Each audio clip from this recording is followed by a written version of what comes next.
Muy buenas tardes. Es un placer estar aquí en esta mega cumbre. Yo quiero decirles antes de empezar mi ponencia que yo también hice la especialidad de medicina familiar y desde luego es un placer, porque es la primera vez que estoy con ustedes. Y bueno, vamos a hablar de un tema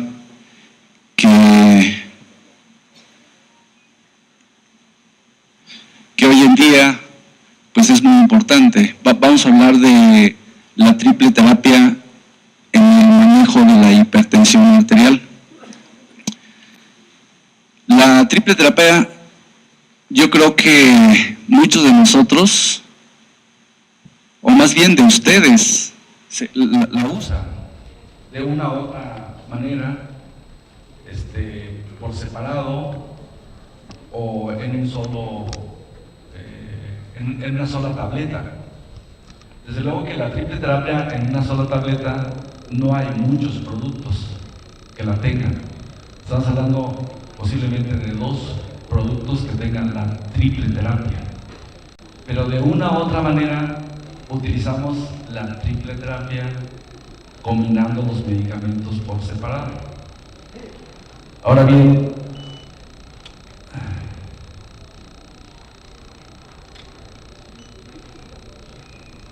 vamos a hablar un poquito de la prevalencia de la hipertensión arterial.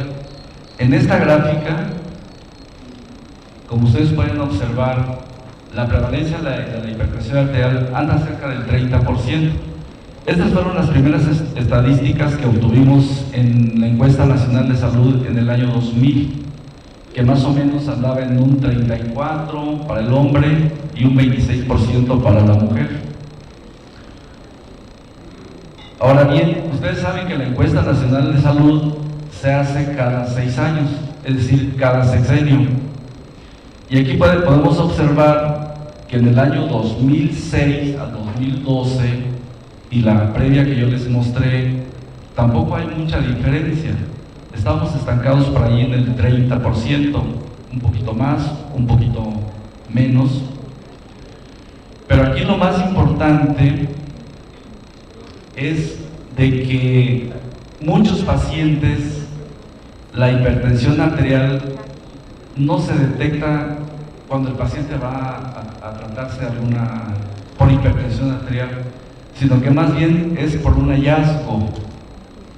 Como podemos observar aquí, todos estos pacientes se están detectando la hipertensión arterial como un hallazgo. Ahora bien, en este momento, si ustedes se meten en la página de las encuestas nacionales en México, ya tenemos una encuesta que se llama encuesta Medio Camino, porque esta se va a dar a conocer ya con datos en el 2018.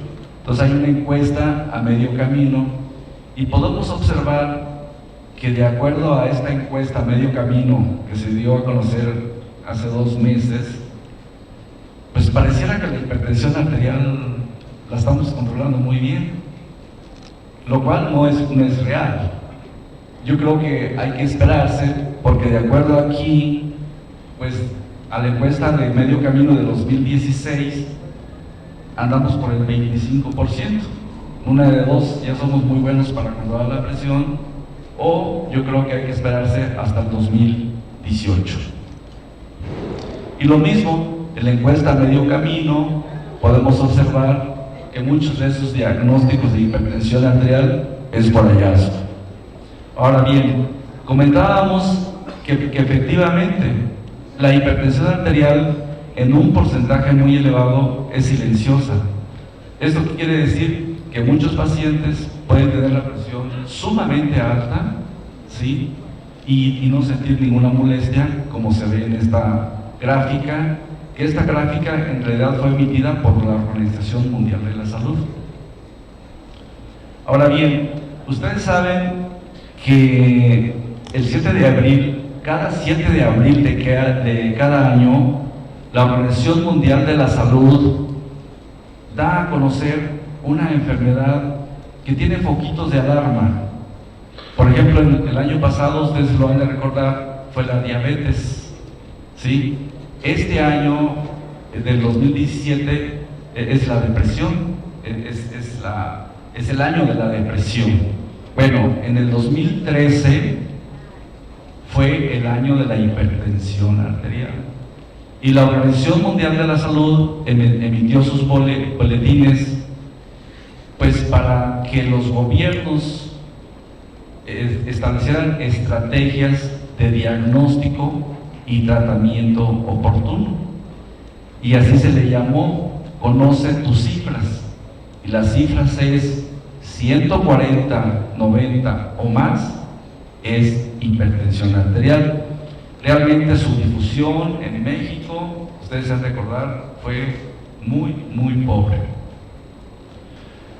Ahora bien, la misma Organización de la Salud da a conocer que 1 de cada 3 adultos sufre de hipertensión arterial y 1 de cada 3 adultos desconoce que tiene hipertensión arterial y 1 de cada 3 adultos no está controlado en forma adecuada. Bien, ahora ya para enfocarnos al tratamiento, pongo este hexágono porque este hexágono lo dio a conocer las guías europeas de hipertensión arterial en el 2013.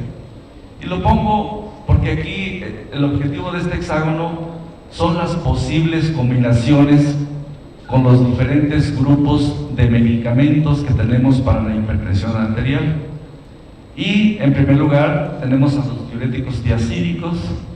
En segundo lugar tenemos a los bloqueadores de receptores de angiotensina 1, y luego tenemos los antagonistas del calcio y los inhibidores de la enzima convertidora de angiotensina. Básicamente son los 4 grupos más importantes que han demostrado la eficacia para el control de la hipertensión arterial, tanto a nivel de cifras de control de presión arterial como protección cardiovascular, cerebrovascular y nefrovascular. Y nos vamos a enfocar básicamente a estos 3 grupos, porque es de lo que yo voy a hablar. Vamos a hablar de diuréticos tiazídicos, de los bloqueadores de los receptores, vamos a hablar de olmesartán, y de los antagonistas del calcio vamos a hablar de uno en especial, que es el amlodipina. Bueno, esta gráfica pues es únicamente para ver la clasificación de hipertensión. Traje esta de las guías europeas, que de acuerdo a la norma oficial mexicana, pues prácticamente viene siendo la misma. Ahora bien, en este estudio podemos observar que en muchos pacientes no es posible controlarlo con un solo medicamento.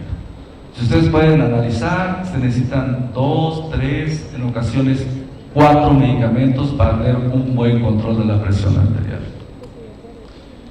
Ahora bien, de los medicamentos que más usamos, pues todo va a ser en un soporte científico. Y vamos a empezar con la hidroclorotiazida.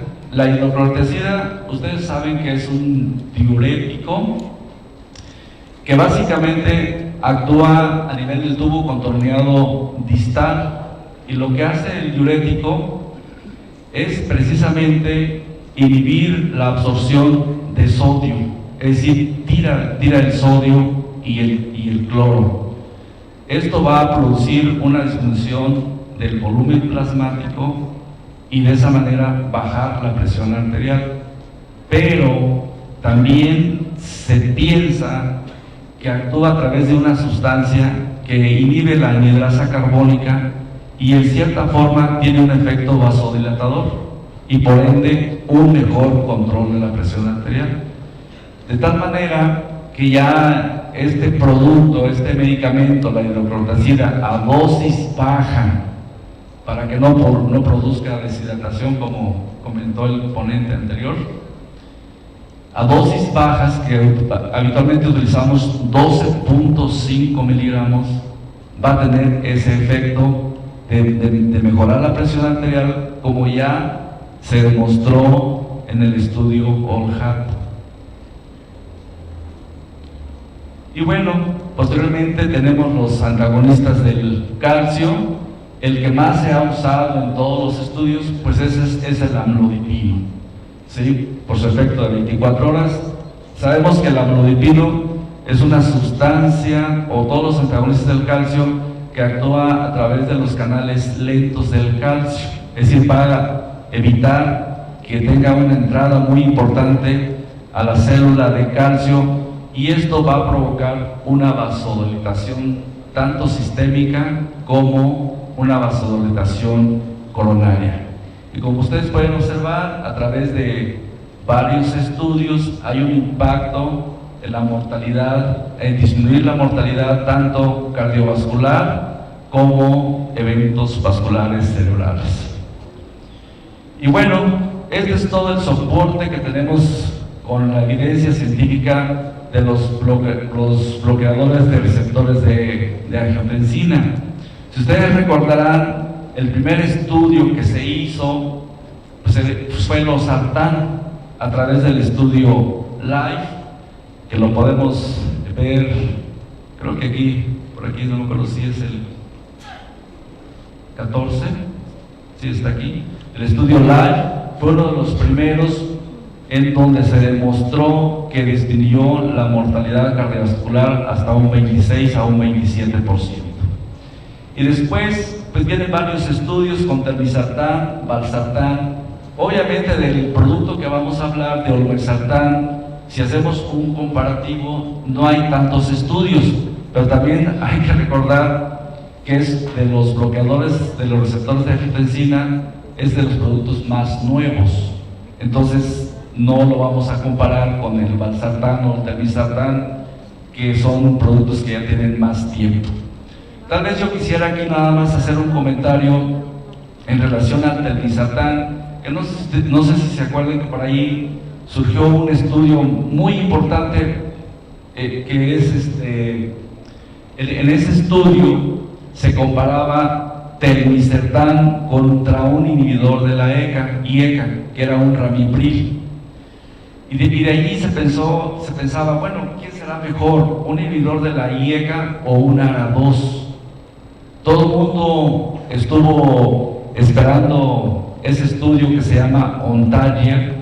Sin embargo, se demostró que telmisartán nunca fue superior al ramipril. De tal manera que el pleito entre IECA y ARA2 no se ha logrado establecer quién es mejor, IECA o ARA2. Hasta este momento no se ha demostrado. Posiblemente, pienso yo que los bloqueadores de receptores, es decir, los ARA2, van a ser un poquito mejor que los IECA, porque por la tos sería un factor, y el segundo factor, que su efecto es más de 24 horas. Desafortunadamente aquí en México y a nivel institucional se sigue usando mucho el captopril y el enalapril, que como ustedes saben no tienen un efecto de 24 horas, y que eso es una gran desventaja. Ahora bien, la evidencia científica que tenemos con olmesartán, pues ya tenemos varios estudios. Tenemos estudios en hipertensión arterial, en síndrome metabólico, en la respuesta inflamatoria, protección renal, insuficiencia cardíaca, fibrilación auricular, etcétera, como lo vamos a ver más adelante. Ahora bien, estos son los estudios que tenemos con triple terapia, es decir, al olmesartán, amlodipino e hidroclorotiazida. El estudio Trinity, que después vamos a hablar un poquito, el estudio Wash, el estudio Volpe, Gómez, etcétera, entre otros. Y vamos a hablar un poquito de lo que es aspectos fisiopatológicos.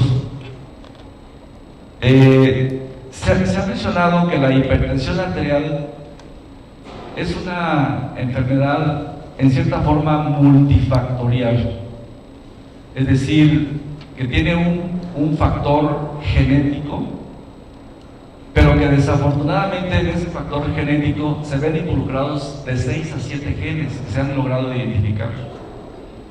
Es decir, alguien puede ser que tenga un factor genético donde esté afectado nada más lo del sodio en un gen. ¿Qué quiere decir? Que ese paciente es más susceptible a que tenga la presión alta cuando come mucha sal, pero es de causa genética.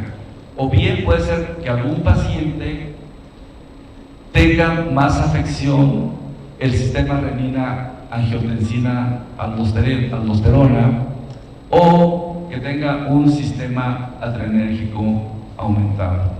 Entonces, pero sin embargo puede ser que en alguna persona el sistema adrenérgico aumentado se encuentre con mayor respuesta, pero también puede tener afectado a los otros sistemas en menor proporción. Por eso es de que es multifactorial, como yo les comentaba, y como se observa aquí en este esquema. Puede ser que el individuo A tenga más afectado el sistema simpático, pero también no quiere decir que no tenga afectado los otros dos sistemas, o que el individuo B tenga una afección del sistema renina-angiotensina en mayor proporción, pero también tienen los demás. Ahora bien, ¿qué es lo que se va a obtener al bloquear el sistema renina-angiotensina? Pues va a generar una vasodilatación tanto arterial y venosa. Acuérdense que siempre el malo de la película en la hipertensión arterial, en el sistema renina-angiotensina-aldosterona, va a ser la angiotensina 2. Acuérdense que es una sustancia muy nociva tanto en los vasos sanguíneos como en el sistema cardíaco, inclusive en el cerebro y en el riñón. Y al bloquear esta sustancia, angiotensina 2, a través de los receptores AT1, va a generar una vasodilatación tanto arterial y venosa, y de esa manera se va a reducir la presión arterial. Desde luego que tiene algunos efectos muy benéficos sobre el metabolismo, en donde también no altera el perfil lipídico ni el perfil de glucosa. Inclusive se ha demostrado que el olmesartán, y no solamente el olmesartán, telmisartán, valsartán, también reduce la aparición de diabetes. Y en relación a los bloqueadores del canal de calcio, pues ya mencionamos que tiene un efecto vasodilatador, inhibiendo la entrada de los canales lentos de calcio, y eso va a generar un mejor control de la presión arterial. Ahora bien, ¿por qué lo de las combinaciones? Bueno, ya se ha demostrado que cuando tú das un medicamento único para la presión arterial, y si duplicas la dosis, no va a tener un impacto en el control de la presión arterial. Sin embargo, tú adicionas otro medicamento para la hipertensión arterial, la presión arterial se va a reducir hasta 5 veces más que duplicando el primer medicamento. Estos son todos los estudios, toda la evidencia científica de las combinaciones, tanto en medicamentos como, por ejemplo, hidroclorotiazida con antagonistas del calcio, IECA con hidroclorotiazida, IECA más, bloqueadores de ARA2 con hidroclorotiazida, y como podemos observar, todos ellos reducen la morbilidad y la mortalidad cardiovascular. Ahora bien, en cuanto a la eficacia, pues en este estudio que se hizo, podemos observar que el olmesartán, comparado con otros ARA2, ¿sí?, a las dosis convencionales de 20 miligramos, reduce la presión arterial en forma más importante, tanto la diastólica como la sistólica, comparado con el losartán, con el valsartán y con el irbesartán. Ahora bien, si comparamos esos mismos ARA2 combinado con diuréticos, podemos observar que con monoterapia únicamente con olmesartán vamos a obtener prácticamente los mismos resultados. Ahora bien, si tú adicionas hidroclorotiazida, la respuesta en reducir la presión arterial va a depender del incremento de la dosis, 10, 20, 40, o aquí incrementas la hidroclorotiazida. Y aquí, como podemos observar, que con dosis de, vamos a poner 40 con 12.5, se reduce en forma importante la presión arterial, tanto sistólica como diastólica. Ahora bien, podemos aquí hacer un análisis de monoterapia con olmesartán, con amlodipino, o bien amlodipino con olmesartán, es decir, estamos hablando de terapia dual, y cómo podemos observar que el amlodipino de 10 miligramos con olmesartán 10, 20, 40, podemos tener reducciones que oscilan entre el 16 al 19% de la presión arterial, que es lo mismo que vemos en esta gráfica, donde se compara placebo con amlodipino solo. Tenemos esta reducción con olmesartán solo, amlodipino incrementando la dosis, y ya finalmente la combinación de ambos, amlodipino 5 y olmesartán 40 y amlodipino olmesartán 40, cómo se reducen las presiones arteriales hasta más de un 25%. Ahora bien, este estudio es el estudio Trinity, es uno de los estudios con triple terapia. Podemos observar aquí que es terapia dual, que viene siendo olmesartán amlodipino, olmesartán hidroclorotiazida, amlodipino hidroclorotiazida, y comparando en la última barra, donde se reduce con triple terapia la presión arterial hasta un 21.8 para la presión diastólica, y con triple terapia 37.1 en la presión sistólica. Y lo mismo aquí, donde podemos observar cómo hay un control hasta más de un 60% con triple terapia para reducir la presión por abajo de 140-90, y hasta arriba de un 27% en reducir la presión por abajo de 120-80. Aquí también lo más importante es señalar que prácticamente a las 2 semanas con triple terapia la presión arterial se reduce a valores que nosotros queremos que se reduzca, y a la 6ª semana de tratamiento con triple terapia también se reduce todavía más aún la presión arterial.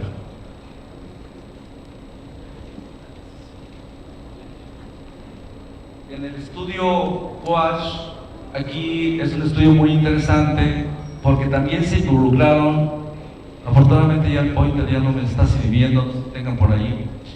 En el estudio QUAD se analizaron grupos con un riesgo elevado, es decir, personas ya diabéticas, personas de mayor edad y en la raza negra. Hay que recordar que la raza negra es una raza que difícilmente los medicamentos los controlan, no es tan fácil.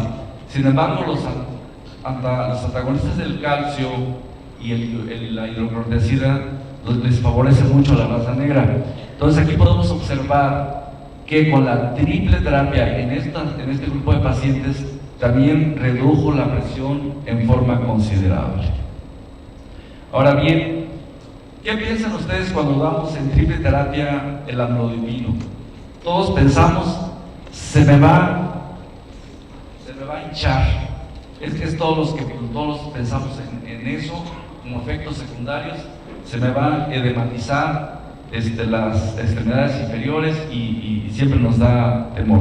Bueno, les comento que efectivamente el amlodipino va a generar una vasodilatación precapilar y consecuentemente edema. Pero cuando tú lo combinas con olmesartán, tenemos que va a tener un efecto pre y postcapilar, y por lo tanto la presión arteriolar se va a normalizar y ese edema se va a reducir en forma importante. Aquí en esta gráfica ustedes pueden analizar en barras azules es la proporción del edema con amlodipino en 5 y 10, y en barras rojas es el control de la presión arterial. Sin embargo, das olmesartán con amlodipino y puedes observar que el edema se reduce, pero los controles de la presión arterial van a ser todavía mucho más importantes.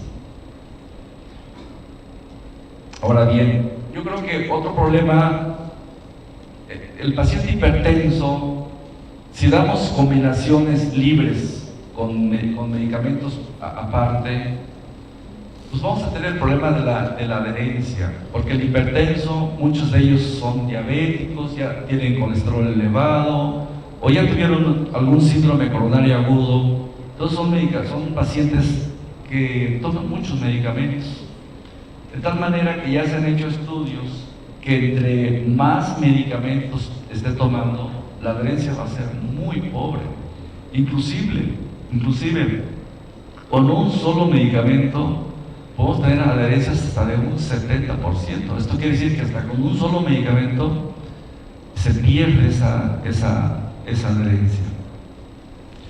Y bueno, se han hecho ya muchos estudios al respecto, y las conclusiones son que la buena adherencia a la medicación cardiovascular se asocia con una disminución del riesgo de evento cardiovascular hasta de un 20% y de mortalidad por cualquier causa hasta un 35%.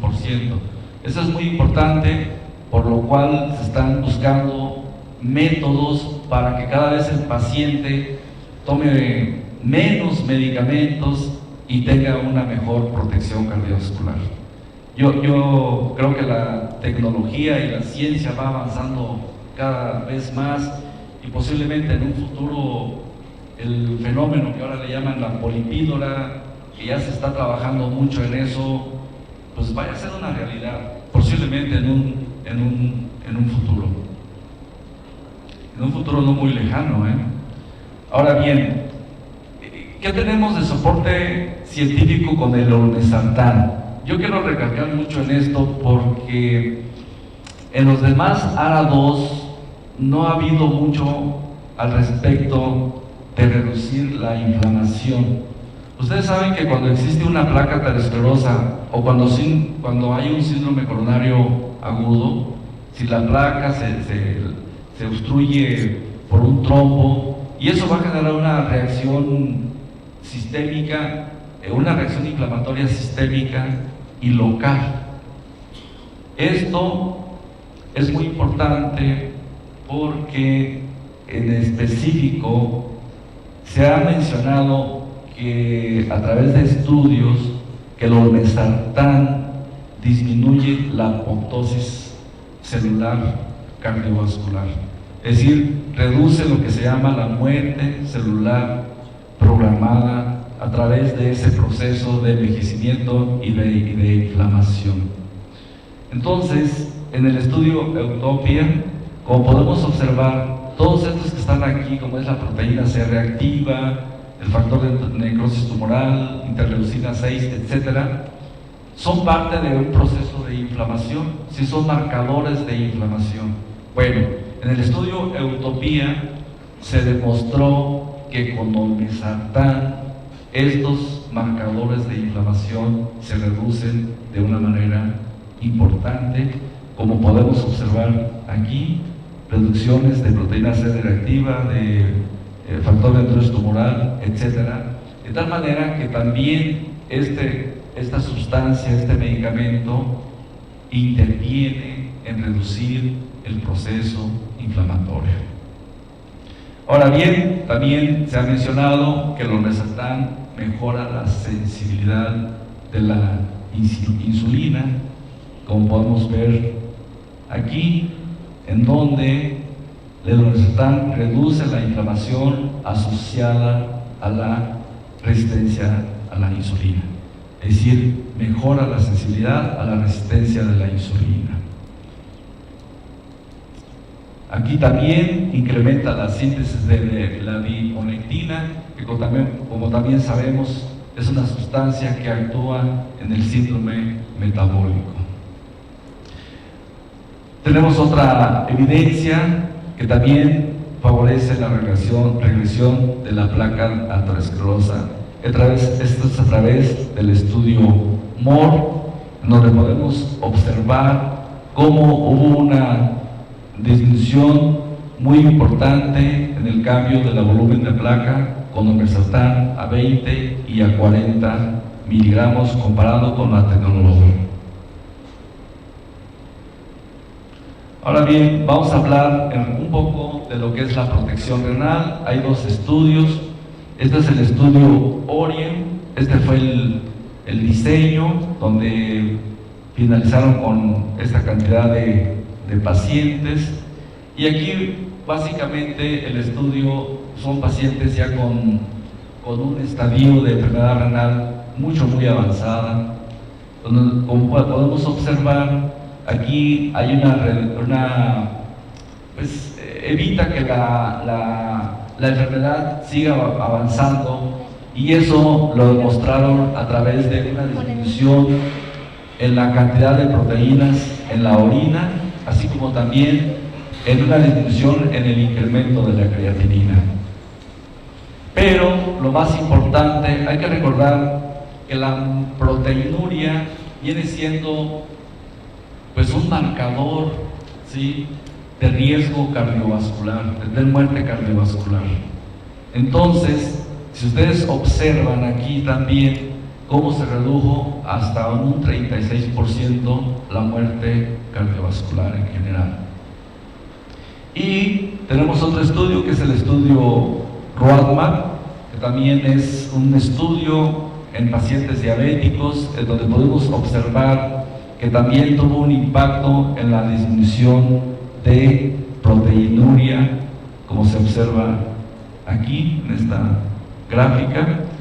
Y bueno, para concluir, tenemos varios estudios en donde hay una evidencia científica que el olmesartán es un producto que ayuda a tener un buen control de la presión arterial, recordando que es superior a los demás ARA2 porque tiene una sensibilidad mayor a los receptores AT1 y tiene un mejor control en la presión arterial. Y eso no lo digo yo, sino más bien lo dicen todas las guías, que la triple terapia, si ustedes se fijan en todas las diferentes guías, pues al final de cuentas vamos a terminar dando un antagonista, un calcioantagonista, un tiacídico, un IECA o un ARA2, porque las guías nunca te van a decir quién es mejor, un IECA o un ARA2. Siempre los ponen al igual, como podemos observar también acá, un antagonista del calcio, un diurético tiacídico, un IECA o un ARA2. Luego tenemos el JNS7, y también al final de cuentas, si no hay un buen control de la presión, se termina dando triple terapia. Estas son las guías británicas, las guías NICE. Ellos son muy prácticos. El primer paso es dar un medicamento, un antagonista del calcio o un bloqueador de angiotensina, ya son un IECA o un ARA2. Si no respondan, hay que combinar los dos, y si no responde, los tres con diurético tiacídico. Eso es lo que más o menos es lo que indican todas las guías.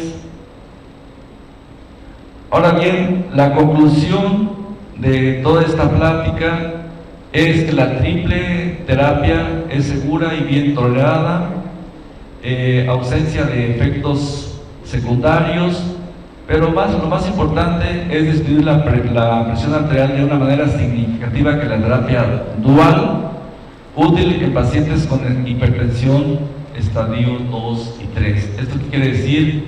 Que no se va a indicar en un estadio 1, tiene que ser en un estadio 2 y 3, porque si no, a ese paciente le vas a bajar mucho la presión arterial. Y bueno, lo que queremos precisamente, al tener un buen control de la presión, ver llegar estos casos, corazones ya con una hipertrofia muy importante, o corazones ya muy dilatados con insuficiencia cardíaca, o llegar a esto, pacientes con arritmias. Entre las más importantes es la fibrilación auricular, que como ustedes saben, con un riesgo muy alto de eventos vasculares cerebrales. Llegar a esto, a una insuficiencia renal terminal, desde luego evitar un ictus. Pues sería todo, muchas gracias, espero que les haya sido de mucha utilidad, y cualquier pregunta a sus órdenes.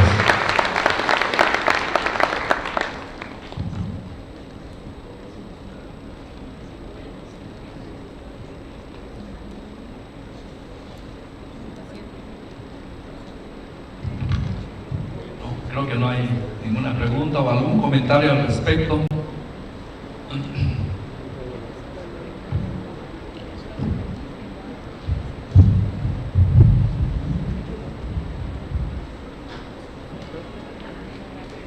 Muchas gracias.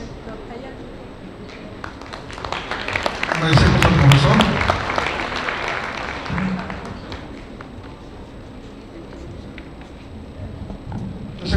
Hacemos entregas de los conocimientos, profesor, por parte del sistema de educación.